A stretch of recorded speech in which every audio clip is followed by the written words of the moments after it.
nandito kami ngayon sa Muñoz. Dito kami nagtagpuan nila Kel Motovlog, Kuya Onel TV, Papa Josh, Bakbakero Potpot.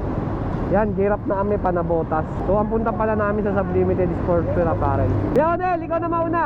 So yun, yung nasa harapan pala natin si Kuya Onel TV yan. Tapos yung mga nasa likodan natin, si Idol, Papa Josh, Bakbakero Potpot, at si Kel Motovlog. So ingat sa mga bumabiyahe mga boss, mainit. Pero dahil nakasabdi tayo, baliwala yan. Lugi tayo kay Kel, naka brown shoes. Lugi tayo pre. So yun, kung makikita nyo mga boss, medyo nasa unahan kasi si Kel Mukhang pinagandaan ni Kel yung pagpunta namin sa Nabotas ngayon. Naka topsider the brown, alright. So mga boss, susundan ko. Kel! Pinagandaan mo yung sapatos mo, naka brown shoes ka. Lugi! You know, parang John Lloyd Cruz So yun mga boss, nandito na kami ngayon sa Monumento. Bumubusina si Ken, hindi ko alam kung bakit. Nasiraan ata. Ano nangyayari? Ba't sila huminto? So yun, continuous kami, biyahe pa Monumento mga boss. Si Kuya Onel di yata narinig yung signal nating busina. So yun mga boss, balikan namin kayo. Monumento na kami, peace out. Yun, naipit tayo. Yan, tuloy tayo nakahabol.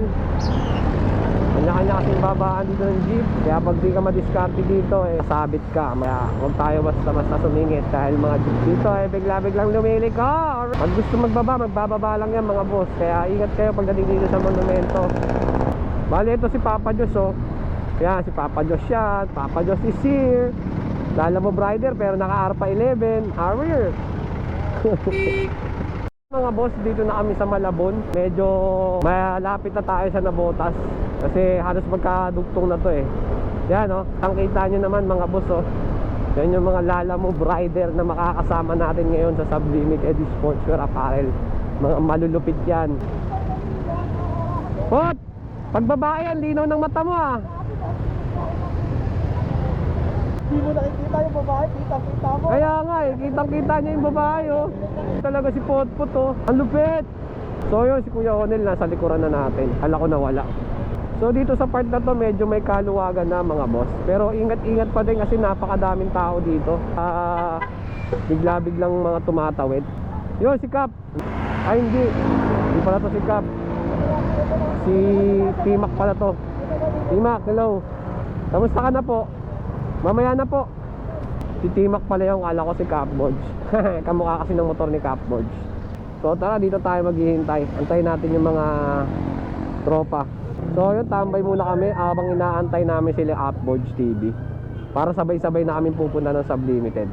So yun, dito na lang muna mga boss. Peace out. Kapal naman ng mga vlogger na to. Nagpa-picture pa. Alright, thank you So yun, nagpa-picture pa nga. Alright, ang ganda panis. Maraming followers na natin, 100,000. Grabe yun, pre. Pagkatian nyo na kuya. Sige lahat Pasa mo na lang So dami namin tropa dito. Yan pinagkakaguluhan si Bakbakero Potpot dito. Grabe Nasaan na daw sila Kap? Dito ngayon tayo sa likuran ng Fisherman. Nag-aantay sa mga tropa nating Sublimited Sportswear Apparel. Yan, may mga paparating na. Parang sino to? MC Capboards. Tara mga boss, let's go. Bye bye. Grabe yun. Makakasama natin ulit yung mga ambassador ng Sublimited Sportswear Apparel. Yan makikita nyo, ang dami nila Grabe. Ang dami namin ngayon, halos kompleto. So yun mga boss, finally nandito na tayo ngayon sa Sublimited Sportswear Apparel. Dito na tayo sa Nabotas.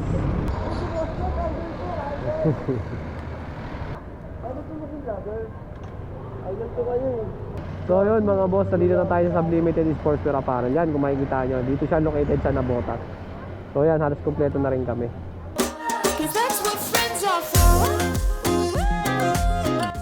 Uwi na pala tayo galing Sublimited Sportswear Apparel.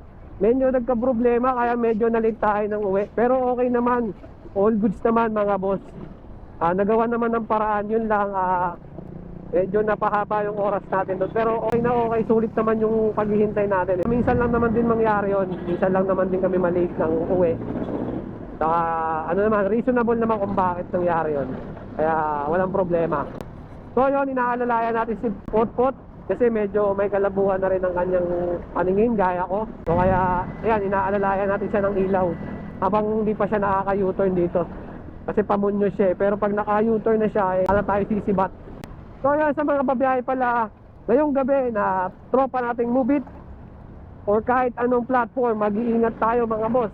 Wag na wag didikit sa mga truck dahil labasan ng truck ngayong gabi. Doon lang sa Nabotas mga boss, grabe yung mga truck doon kanina. Kaya hindi ako nagbukas ng camera kasi nagpo-focus tayo sa daan. Dahil mahirap na, baka matsambahan. Pero wag naman sana in Jesus name, di ba? Kasi marami pa tayong mission sa buhay at gusto mapasayang tao. Dito na pala tayo sa Muñoz mga boss. Sana tuloy-tuloy lang yung ganito kaluwag na biyahe kasi naghahabol din tayo ng oras. 32 minutes pa yung babiyahin natin pa uwi ng bahay. Tapos may pupuntahan pa ako after nito. So yun, medyo ramdam ko yung lubak dito sa Muñoz. Hanggang ngayon talaga hindi pa naayos yung daan dito. Sana naman maayos na kasi medyo pahirap sa mga motorista. Kaya pag medyo malabo ang mata mo, delicate. So ayun mga boss, tapusin ko muna dito yung video. Mamaya na lang update ako pag malapit na ako sa bahay. Focus muna ako sa daan. Let's go! Bye-bye! A few moments later. Yun mga boss, dito tayo sa Marikina. Finally, makakauwi na rin tayo. Medyo pinakbak na natin kasi nga dahil may pupuntahan pa kami. So inaantay din kami doon. So yun, maraming salamat. See you guys. Ride safe always. God bless. Peace out!